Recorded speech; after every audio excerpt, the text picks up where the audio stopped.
Hey, good afternoon, YouTube folks. This is Clay with Clay's AC and Auto Repair and Clay Motion here in Grand Rapids, Michigan, and this is the Clay Way.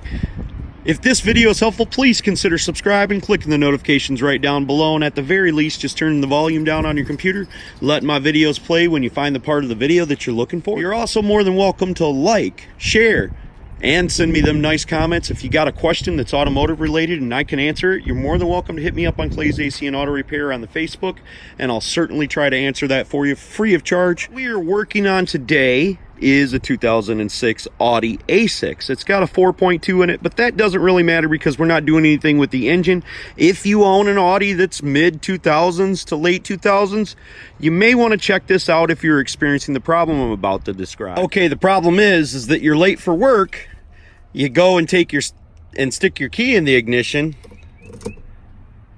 and you're used to hearing this noise that goes shh, shh when you stick your key in there, but you go ahead and turn it anyways, and you got absolutely nothing.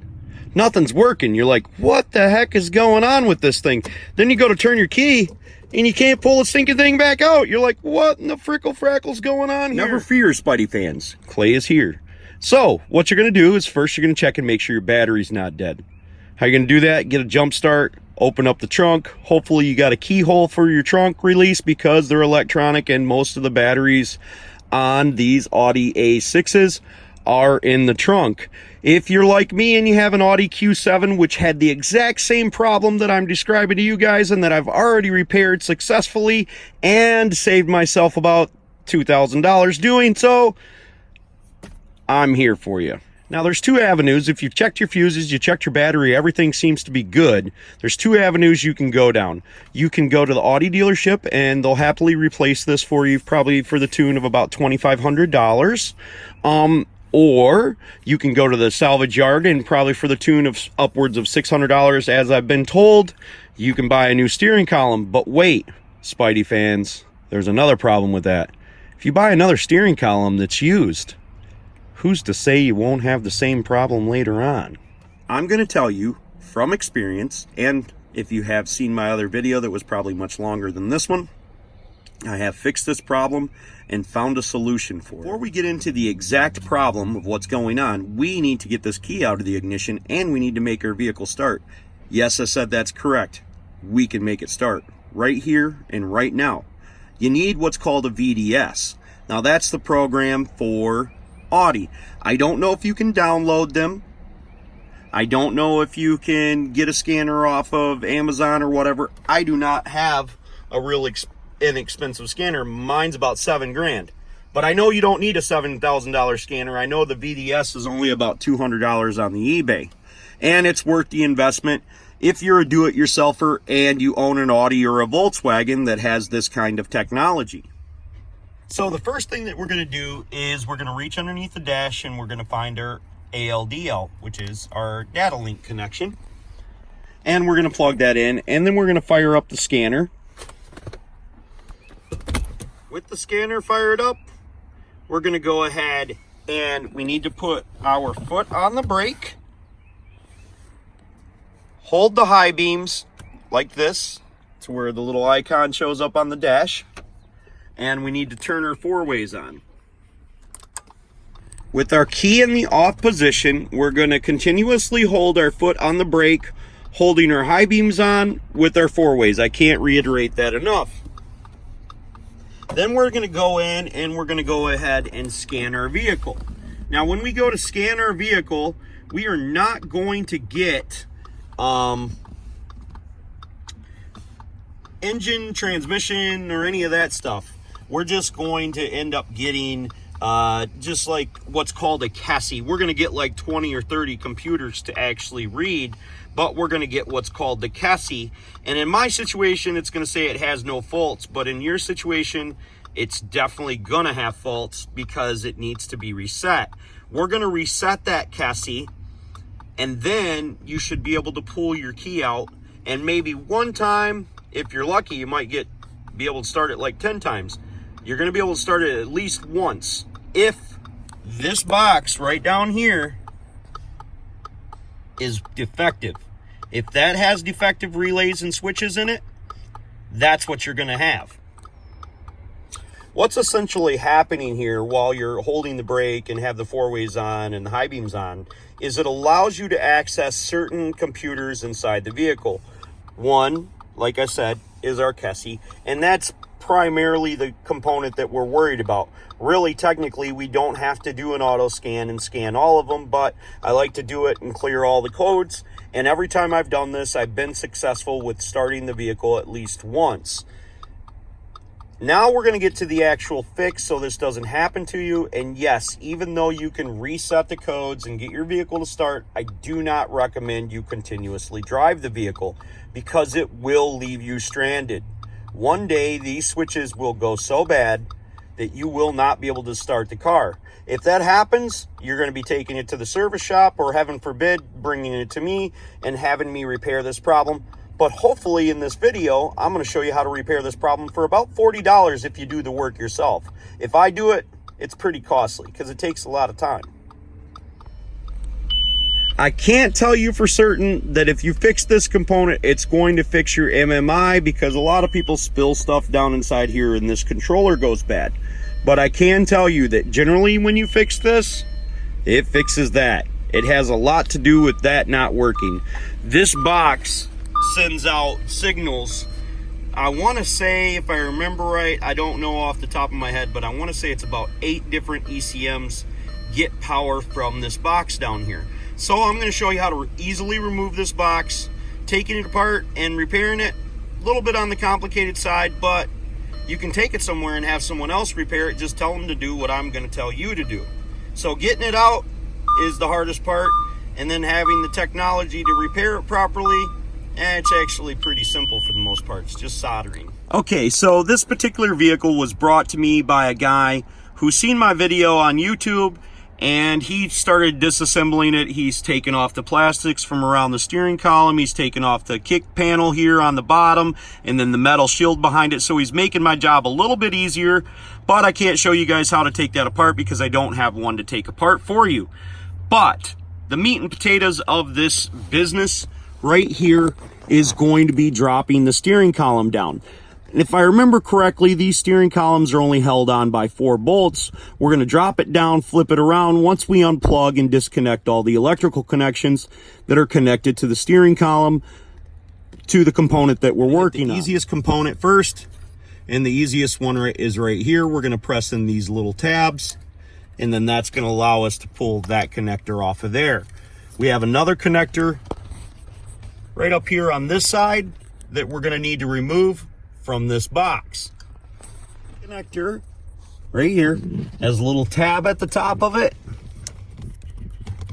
and we're going to reach up there and we're going to push on that tab and pull it out. It won't be quite that simple. I already had mine out, but that's the tab right here that we push down on. Now this is bolted on by a couple different screws. If I remember correctly, we do not have to worry about these 2 screws right now, but the steering column is held on by 1 bolt there, 1 bolt there, 1 bolt there, and 1 right across from it. The gentleman already removed that one for me, and they are called XZN9 star bits. And they're a spline just like this. I recommend you take out the bottom one first, because when the steering column starts to come down, you're able to hold it. Make sure you let the steering column down gently.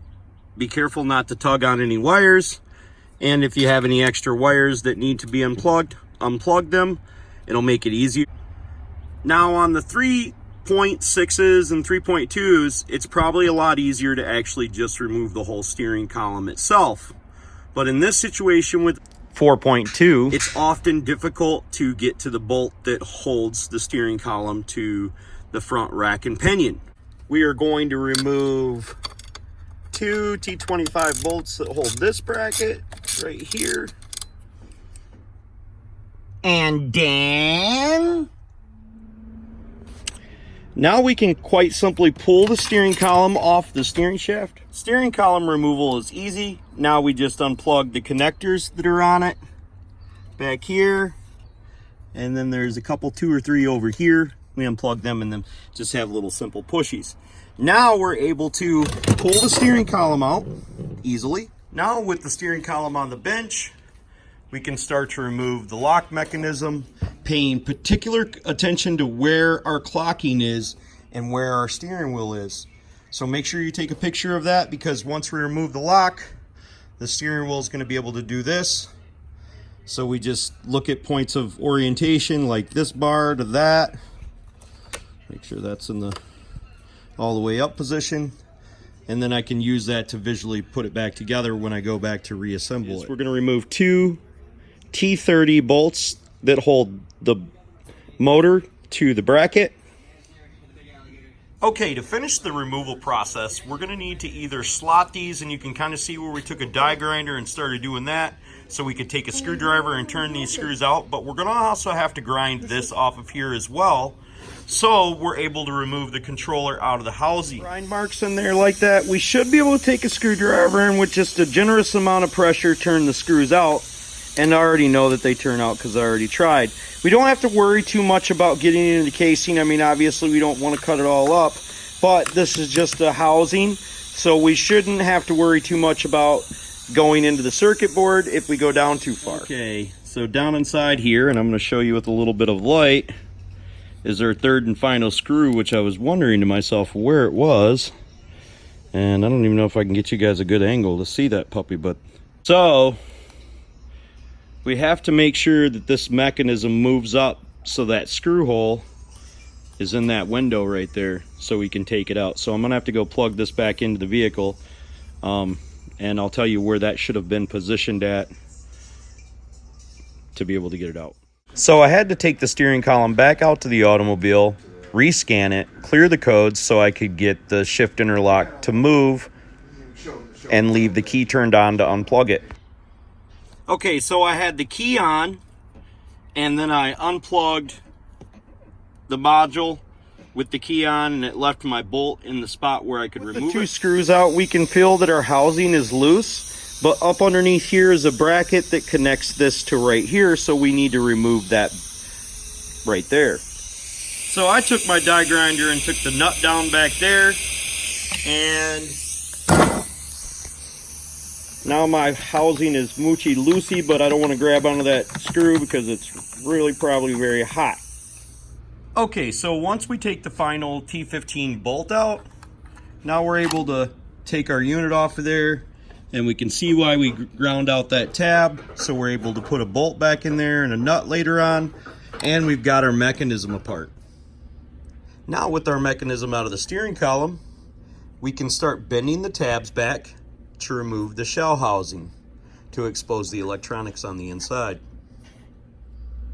This is going to be accomplished by taking a flat head screwdriver and just a little bit of time and prying it apart. You can see where somebody attempted to pry this apart prior to me getting it, and they would have been unsuccessful because it would have been bolted together. It has to be removed from the vehicle in order to accomplish the task that we're trying to accomplish. Just as a warning to you folks, do not pry this if it is not in its correct location. It must move itself to the correct location. Okay, so now we have both halves split. You can see I still left that little tab down there, so that's not important. Now, here's the point. If you guys are going to attempt this at home, you need to ground yourself out. At least you should.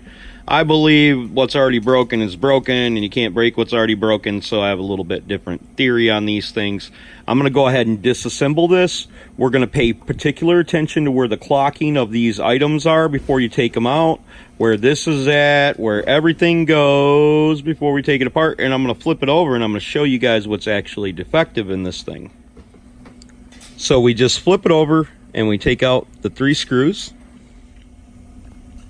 These screws are T10. Okay, so with the 3 screws out, we can flip it over and take it apart. Sometimes we have to push these little tabs down right here to get the locking mechanism off of there. And the same thing right here. I can't remember exactly. Now we can unplug our electric motor right there. And then that will separate the circuit board from the unit. Okay, so here's the scenario. Generally, these relays right here this goes bad. But when I ordered these, I ordered all 3 switches and a new relay. I'm going to replace this, this, and this. More than likely, it's just one of these switches is bad, but you can't really tell that they're bad, and they seem absolutely fine. But these are the parts that we can replace in here, and they definitely fix the problem. I just want to make a special note on this right here. If you look at these little micro switches, the panels are even spaces. When you order aftermarket ones, and you really can't tell, but I guess you can by the back here, 2 are closer together than the original ones, which are evenly spaced. I would assume the only way to get them is probably order them from Audi, but I don't think Audi will be too kind in you ordering 15 cents worth of switches and not paying them $2,200 for a new steering column. So I've done this procedure before, and I've never had any problem. We just take and bend the panel close to where it's supposed to be, and obviously these little brackets, they fit right down inside the corners of these new switches. I ordered these switches off of eBay. I'll try to post a link up there in the description. Maybe a picture right here of the switches and the relay. I'm going to go back and look for them and get you them pictures.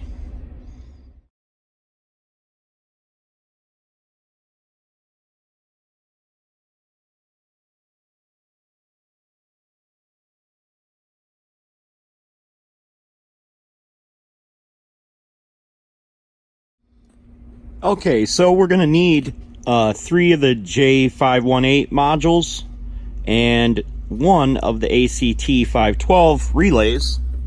And that's the exact terminology they use to do that. And then we're gonna have to desolder it and resolder it. I'm not gonna show you that in this video. It's not necessary. If you got this far, you can probably desolder this and resolder in your new switches. Now, I did notice while I was looking on eBay just now, since doing my original video, there's a lot of people who actually you could send this to, or they send you a kit for like $71. These parts aren't that expensive, so if you're gonna get them, you might as well just get them, you know. Order the parts and do it yourself. I mean, because you don't need to pay 71 bucks for the kit. Most of this work, when I do it, it's about 600 bucks. Yeah, I know, but it still takes me a stinking whole day to do this stuff, so my time is worth something, I think. Anyways, I know I rambled quite a bit, but I hope you enjoyed the video and you're more informed. Please consider subscribing, clicking the notifications, sharing my videos, all that stuff, sending me nice comments. Remember, if anybody else can do it, you can do it too. God bless and have a great day.